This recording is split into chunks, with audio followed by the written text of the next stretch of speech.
บายดีFC ทุกคนมื้อนี้บ่าวสบูรณ์บ่ได้ไปไสเด้อท่านผู้ชมนะสิไปปลูกมันต้นนะท่านผู้ชมปลูกมันต้นที่ว่าดินครับรุดไว้เรียบร้อยแล้วนะท่านผู้ชมก็เลยบ่มีเวลาไปถ่ายคลิปก็มีแต่ถ่ายคลิปช่วงปลูกมันต้นหรือว่าภาษาไทยมันสับปะหลังนี่นะมาปลูกดินนี่ก็งามแท้ท่านผู้ชมเว้ยสังเกตเบิ่งดินนี่นะท่านผู้ชมอันนี้เป็นดินที่ว่าดุดแล้วได้ดุดเป็นแบบว่าบุกเบิกนะบุกเบิกแล้วเพิ่นก็ดุดเรียบร้อยหมดเลยเป็นดินที่แปะแคมพูนะท่านผู้ชมมื้อนี้บ่สมบูรณ์กับน้องชายแล้วก็กับเมียกับลูกที่มาปลูกมันต้นนะท่านผู้ชมเด้อสำหรับกองมันนี่ก็คือท่านผู้ชมเห็นอยู่ทางหน้านะก็ถือว่าปลายของมันนี่เพราะว่าช่วงนี้นะบ่ได้ไปใส่นะบุกใช่กับการทำการผลิตเป็นฤดูฝนเนี่ยนะบ่ได้ไปใส่ก็เลยพาครอบครัวมาปลูกมันนี่นางฟ้าประจำใจมากับคนน้อยทางหลังนางกัญญาใช่กัญญามาปลูกมันได้นี่กัญญานี่ก็นี่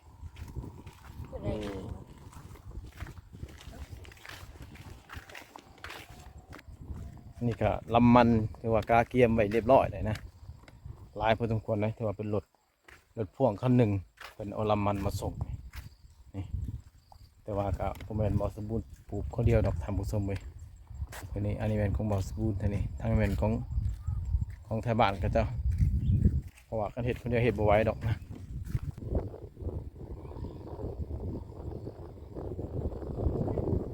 ลำมันนี่ก็หลายเลยเทียบเส้นเนื้อทีนี่ก็ยังบ่ทันพอเถอะเนื้อทีทำการผลิตปลูกมันนี่พูนหอดตีนพูเท่านั้นพูนมาทางนี้ก็จำพี่นี่หอดพี่เลยท่านผู้ชมคือว่าหลายพอสมควรเนื้อทีทำการผลิตการปลูกมันเนี่ยจังว่าบุกเฉยแต่ปลูกมันบ่ได้ไปถ่ายคลิปจังไดอันนี้นะแม่นน้องทรายเพิ่นมาปลูกมันซอยนะยังโสดเด้อท่านผู้ชมน้องทรายนี่ตอนนี้กาเกียมกับแม่นตัดลำก่อนเด้อ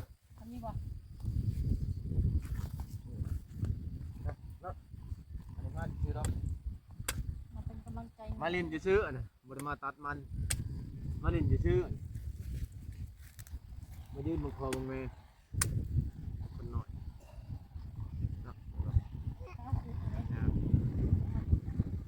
ยืนคู่อันเดียวเป็นมากไปไม่ชอบไม่เสกแบบนี้คือ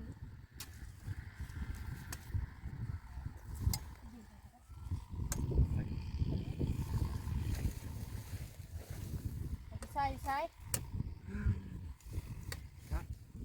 คนหน่อยโสดหน่อย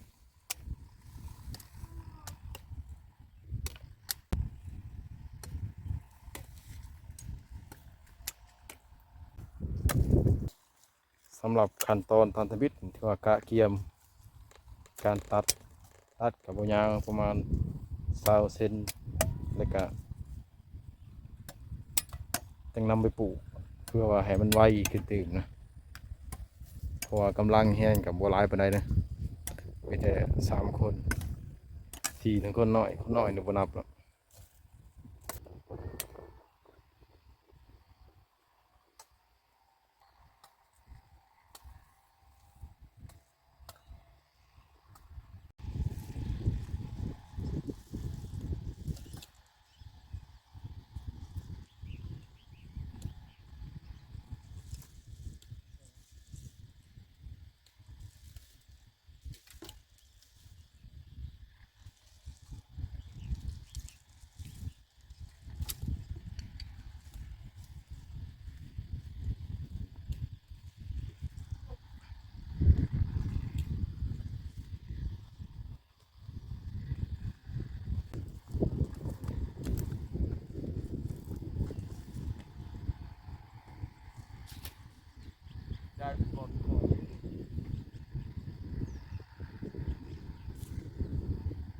สิแล้วถามผู้ชมเลยชีวิตชาวป่าชาวเขาชาวเขตภูดอยนี่อาชีพก็ปลูกฝังเรื่องสัตว์ปะเนี่ยท่านผู้ชมแต่ว่าก็บุกบืนนะเพราะว่ากันบ่สมบูรณ์นี่เฮ็ดทุกอย่างเลยเฮ็ดเวียกเฮ็ดงานทุกอย่างนะบ่เคยรังเกียจเวียกหยังก็ดีบุกบืนท่านผู้ชมในสายพันธุ์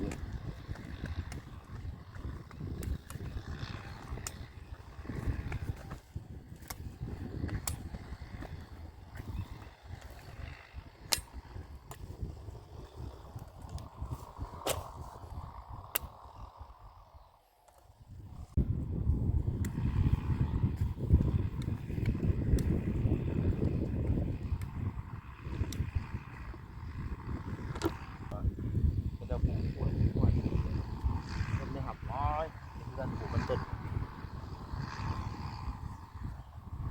บ่ได้ใช้ปุ๋ยปลูกตามธรรมชาติแต่ถ้าเป็นคนนะครับสุดยอดเลย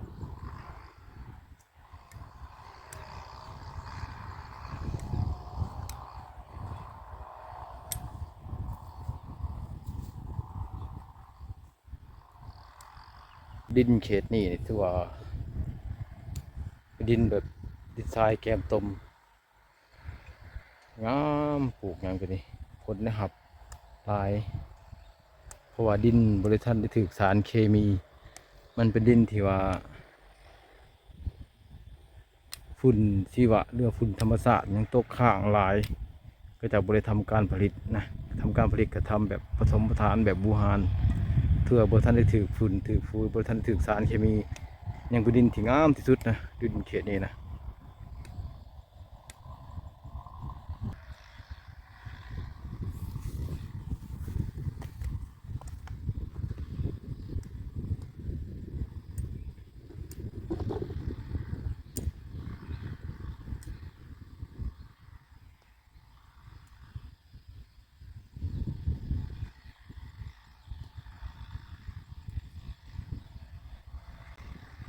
สำหรับวิธีการปลูกนะครับเขาเบิ่งตามขอตาของมันจะมีตาปิ่นขึ้นแล้วเสียบทางนี้ลงเขาจะเห็นกระโดดตามันว่ามันปิดเขาจะเห็นว่ามันสำหรับตอนค่ำนี่อากาศก็เป็นใจแน่นะเป็นแบบเห็นแดดแน่น้อยหนึ่งแต่วันเสาร์เนี่ยฝนตกแห้งเป็นแห้งเลยบุคิดว่าเสียนแดดนะตอนค่ำแต่ว่ามื้อนี้ก็ถือว่าดีชุดยอดละอากาศเป็นใจให้ที่มันแดดที่เราสมบูรณ์ได้มาปลูกมันเนี่ยนะเพราะว่าเล็งปลูกมันพอมันแล้วก็เดี๋ยวไปหาเก็บวิวไปถ่ายวิวบ้านอื่นให้ทางผู้ชมได้เบิ่งนะแต่ว่าเขตนี่นะฝนร้ายนะฝนนะ